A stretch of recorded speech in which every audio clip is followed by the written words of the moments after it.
Estou aqui dando continuidade à minha palestra sobre filosofia existencial ecossistêmica brasileira, hoje relacionando os resultados da primeira parte da palestra, em que eu mencionei as três categorias fundamentais da existência popular, que seriam a sobrevivência, o sustento e a satisfação.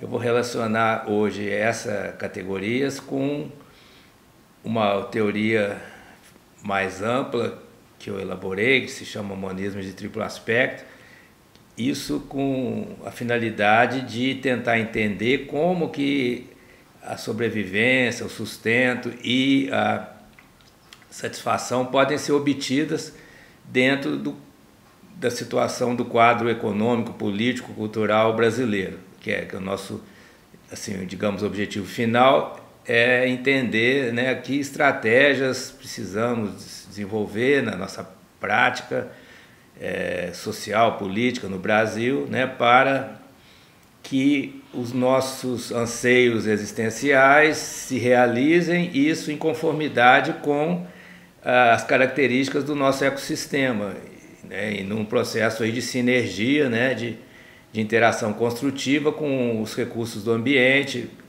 com as características do ambiente, né, e com as características da nossa formação histórica, as características em termos cognitivos, afetivos do nosso povo, certo? Então o objetivo final é esse.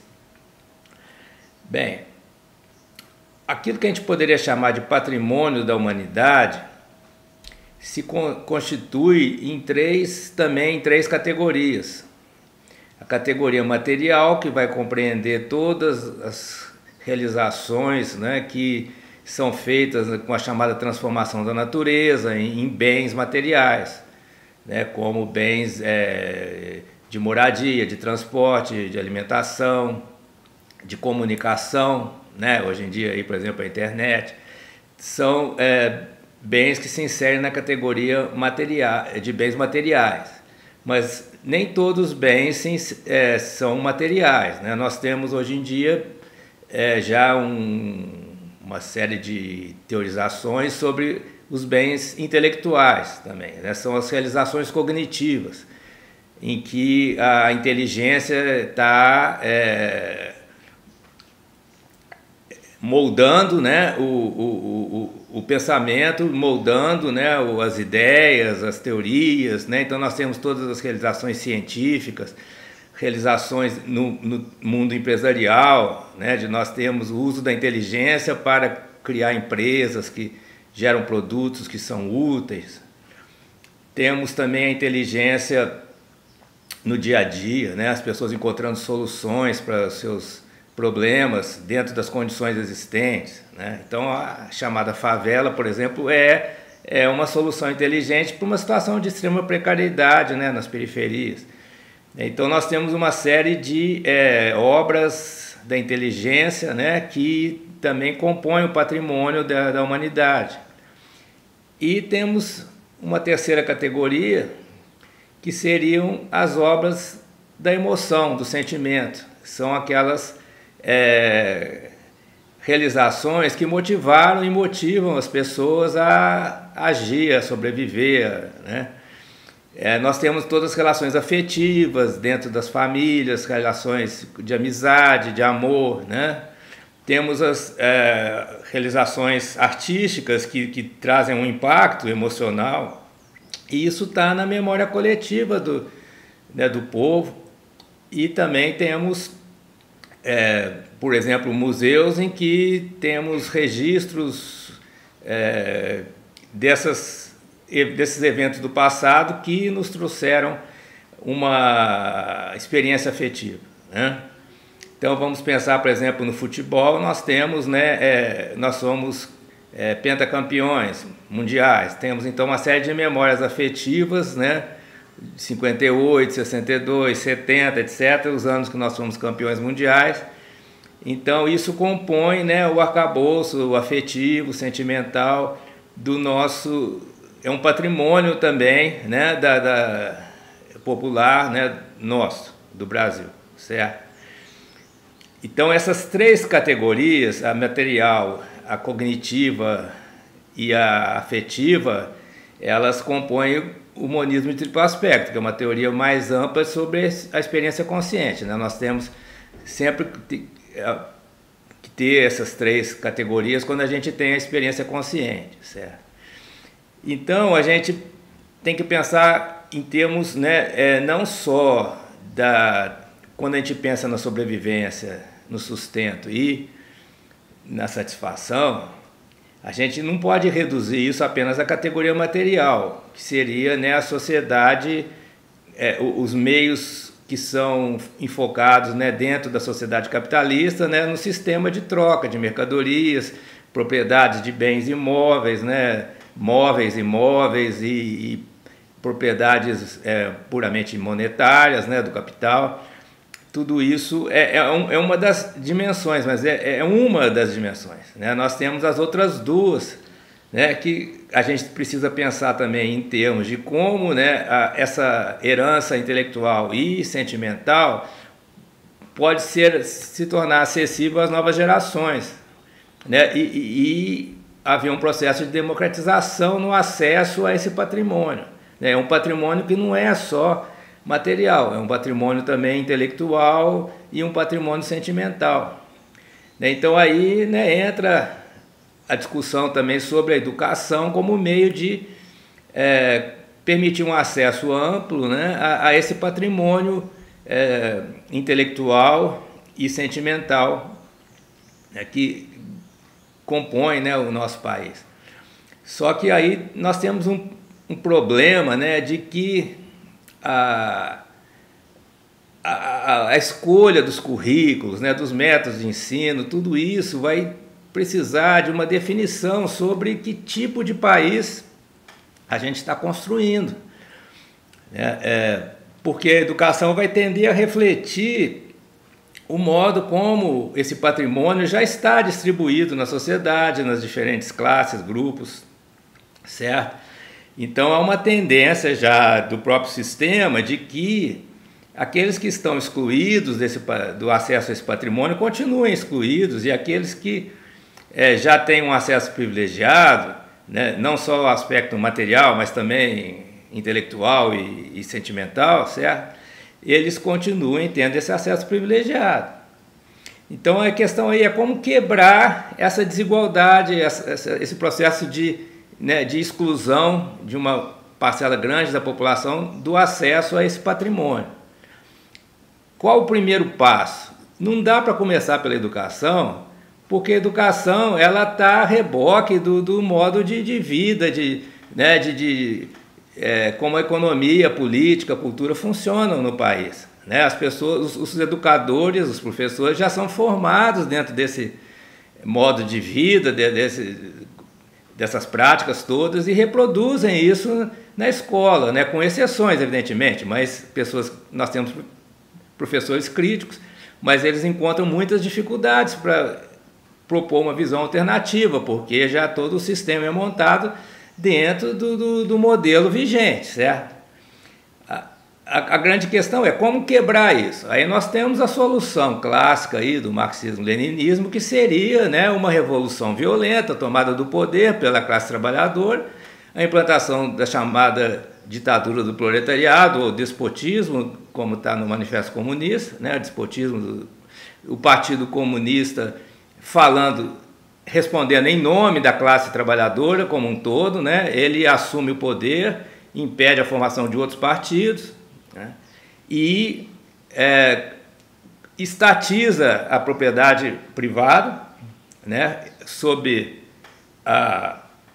digamos assim, dentro do processo que seria de coletivização da propriedade, quer dizer, a propriedade não ser privada, mas ser do povo, ser uma propriedade coletiva. O passo inicial é a estatização. E com a estatização, o controle da propriedade fica nas mãos do partido que está no poder. E esse partido ele é organizado no modelo militar, né, o chamado centralismo democrático, que, na verdade, não é democrático no sentido pleno da palavra, porque se forma uma burocracia encastelada em torno, né, do Burô, do Comitê Central, né, e o secretário, no caso lá da União Soviética, o Stalin, era o que tinha, né, o controle de todos os poderes, né, do Estado, para fazer a transformação, né, socialista, chegando finalmente ao comunismo, que é um regime que ninguém sabe exatamente como seria nos seus detalhes de funcionamento, né. Esse modelo fracassou, mas ele foi bem sucedido com algumas alterações, é o caso da China, né. Isso é um pouco surpreendente, né, porque com a queda do Muro de Berlim você tinha essa ideia de que, né, o comunismo estava excluído da história, né? Mas, surpreendentemente, né, uma versão que eu chamaria de híbrida, que não é nem capitalista nem comunista pura, que é a China, ela tem um grande sucesso e está ultrapassando, né, os Estados Unidos, a União Europeia e a Rússia, né, em termos de potência mundial. Então, qual é o segredo da China? É aí que é a questão chave e como isso poderia ser adaptado para o Brasil, dentro de uma democracia, né? Essa é a questão que me parece chave para a gente resolver essa grande barreira, esse grande obstáculo que nós temos ao desenvolvimento humano no Brasil. E aí, né, a gente retorna a algumas discussões que eu já tenho feito aqui no meu canal do YouTube, né, sobre qual é a forma de se implementar ou impulsionar o desenvolvimento econômico e humano num país que está na periferia do capitalismo e que tem uma série de precariedades, né? Eu vou resumir em poucas palavras, que eu não quero me repetir, né? Mas a ideia básica é o seguinte: não é através da distribuição da propriedade, né? Isso foi acalentado pela esquerda, né, em certas propostas mais radicais, por exemplo, de reforma agrária, que até geraram a reação do poder dominante em 1964, né? Um dos motivos do golpe de 64 foi justamente impedir uma reforma agrária nos moldes aí convencionais do marxismo, né? Depois que a reforma agrária foi implantada, que foi já de uma forma bem mais domesticada, né, a gente viu o que acontece. Há uma distribuição de propriedade em termos de lotes, né, mas as pessoas que recebem esses lotes não têm condições de tornar esse lote produtivo para ter uma renda e acabam vendendo esse lote, né, quer dizer, então isso, o que se pode concluir disso? Que é mais importante o acesso aos recursos para se conseguir a sobrevivência, o sustento, a satisfação, certo? Do que ser proprietário. A propriedade pode advir ao longo do tempo, quando as pessoas têm um grau mínimo de autonomia para se sobreviver, se sustentar e obter sua satisfação, né? Elas conseguem progressivamente ter um maior acesso à propriedade, em termos de conseguir comprar um imóvel, uma casa, né? Modesta que seja, numa Coab, Minha Casa Minha Vida e por aí afora, certo? Mas não é o passo inicial. O passo inicial tem que ser prover recursos para as pessoas sobreviverem, se sustentarem e obter satisfação, certo? Isso parece a conclusão óbvia da minha palestra anterior, né? E como que se faz isso, né? Só tem uma maneira de fazer isso, que é através de uma nova concepção de política monetária, né, desvinculada de orçamento fiscal, né, uma nova concepção do dinheiro, em última análise, né, um dinheiro que vai financiar o valor de uso, que o que é o valor de uso aqui na nossa terminologia, né? É aquilo que possibilita a sobrevivência, o sustento e a satisfação. O dinheiro, no sentido convencional, inclusive no Capital, a partir das reflexões de Marx nos Grundrisse, né, na preparação do Capital, o dinheiro é concebido como valor de troca, como algo simbólico que media a troca, né, de mercadorias. Então o dinheiro, nesse sentido, ele não é uma fonte de renda para o desenvolvimento humano, ele não está voltado para remunerar as pessoas pelas suas atividades, possibilitando que elas tenham acesso ao valor de uso, que elas sobrevivam e obtenham seu sustento e sua satisfação.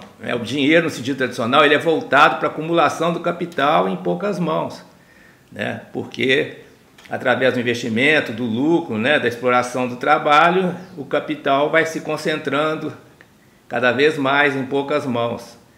Isso é intrínseco ao capitalismo. Um capitalismo puro, ele leva ao crescimento extremo da desigualdade, até que ele entra numa crise que uma crise de subconsumo. Quer dizer, não vai ter gente para comprar os produtos porque o dinheiro está sendo concentrado na mão de poucos, né?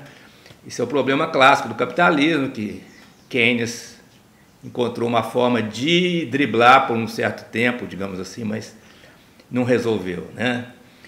E como que isso se resolve?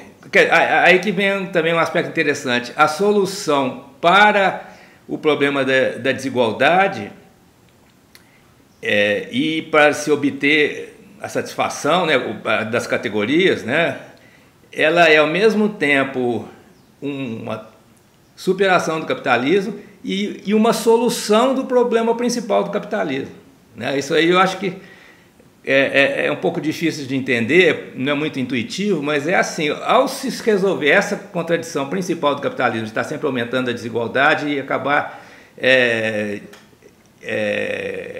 fazendo o mercado consumidor se contrair, né, e gerando uma crise, esse problema principal do capitalismo, ele, ao ser superado, ao ser resolvido, o capitalismo deixa de ser um capitalismo puro e se torna um sistema híbrido.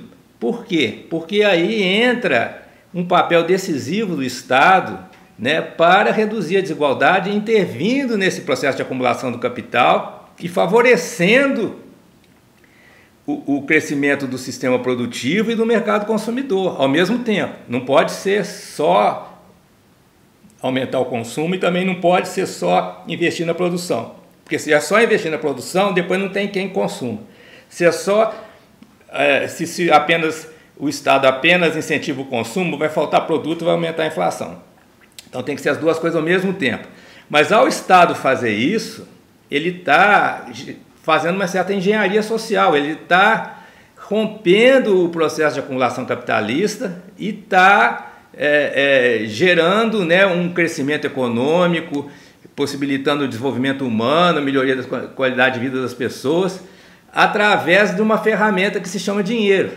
O Estado, ele tem o poder de gerar dinheiro e de distribuí-lo de acordo com a sua política vigente, de acordo com o grupo que está no poder, vamos dizer claramente, certo? Então, o grupo que está no poder, sendo um grupo comprometido com os interesses populares, pode emitir dinheiro e dar esse dinheiro para os produtores, né, de preferência empreendimentos sociais que gerem emprego, cooperativos, certo? E dar esse dinheiro para os consumidores para comprar os produtos. E vai induzir um ciclo de desenvolvimento, certo? E isso, então, rompe com a lógica do capitalismo. Então, ao mesmo tempo que se resolve o problema principal do capitalismo, o sistema deixa de ser capitalista, se torna um sistema híbrido, mas também não é um sistema comunista, porque não se tem a propriedade estatal, nem a propriedade coletiva dos meios de produção, certo?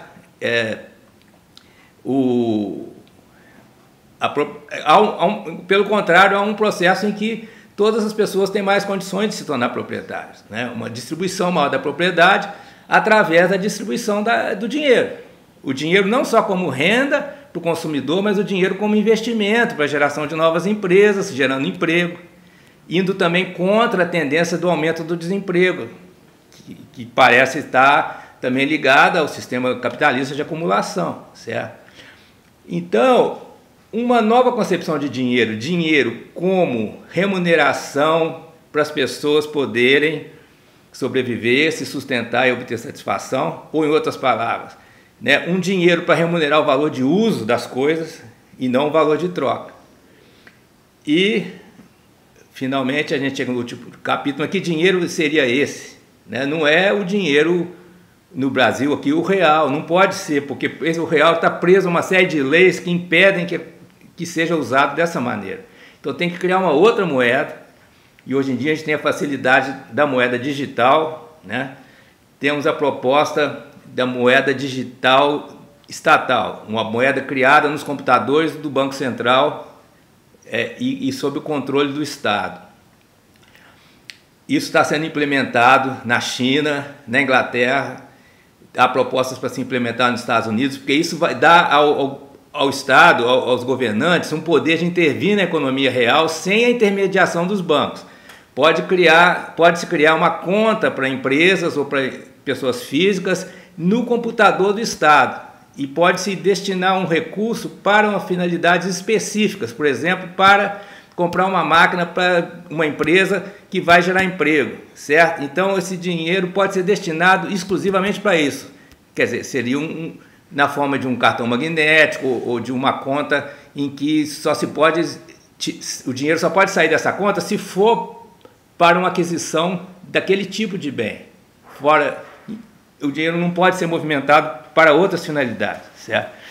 Então, com a moeda digital, o Estado tem uma ferramenta para impulsionar a economia real, para gerar um ciclo de desenvolvimento, coisa que não acontece no dinheiro convencional. O dinheiro convencional ele é posto em circulação, cada um faz o que quer com ele. Pode desviar para um paraíso fiscal, né? Pode colocar em aplicações, os rentistas, aí, né? Famosos rentistas que, em vez de investir na produção, investem na especulação financeira, especulação imobiliária. Quer dizer, então o dinheiro convencional ele é moldado já para o processo capitalista, que aumenta a concentração, né, da propriedade e também, quer dizer, do capital em geral. O capital inclui propriedade, inclui o próprio dinheiro, certo?